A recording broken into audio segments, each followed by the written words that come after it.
Another weird one that last night, the women's tag teams match with the split.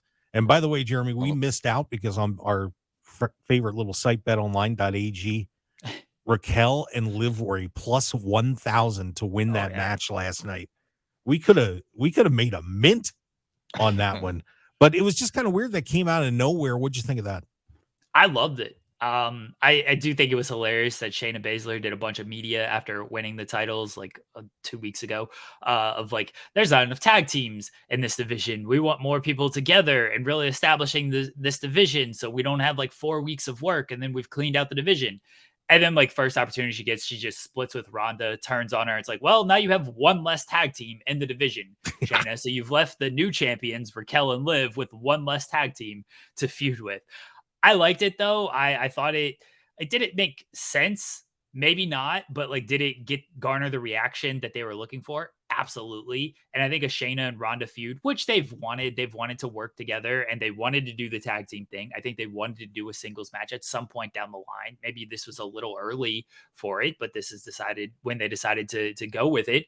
I liked it though. I like Shayna as a baby face who's just sick of Ronda, and I assume she's the baby face anyway. The reaction said baby face. I hope they don't try to heal Shayna and then try to babyface Ronda, because that would not work at all.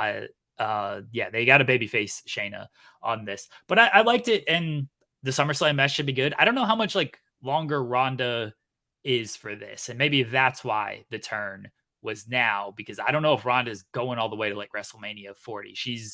I think it's fair to say her momentum, all of her steam has like, this second return has cooled completely, and I just don't know how much she's actually going to stick with this further. So do the match at SummerSlam, see where you're at from there. yeah, we talked about Ronda yesterday. Like, she used to be the biggest deal in the business, and Yeah. it was like, now it's just way under the radar. So, yeah, no, it's good. I'm supposed to mute it from here. Can you hear me? Yeah. Okay. All right. Yeah, we good, man. We working it out. But yeah, it's yeah, she just used to be a big deal, and now it's just kind of like, it's like whatever. She used to be that Brock Lesnar type figure, but I think after the L and MMA, and then coming back and leaving and coming back, like the magic is gone. But I'm excited to see this feud though, and it was kind of like just spur of the moment, the way she turned on her. Like, nobody expected that.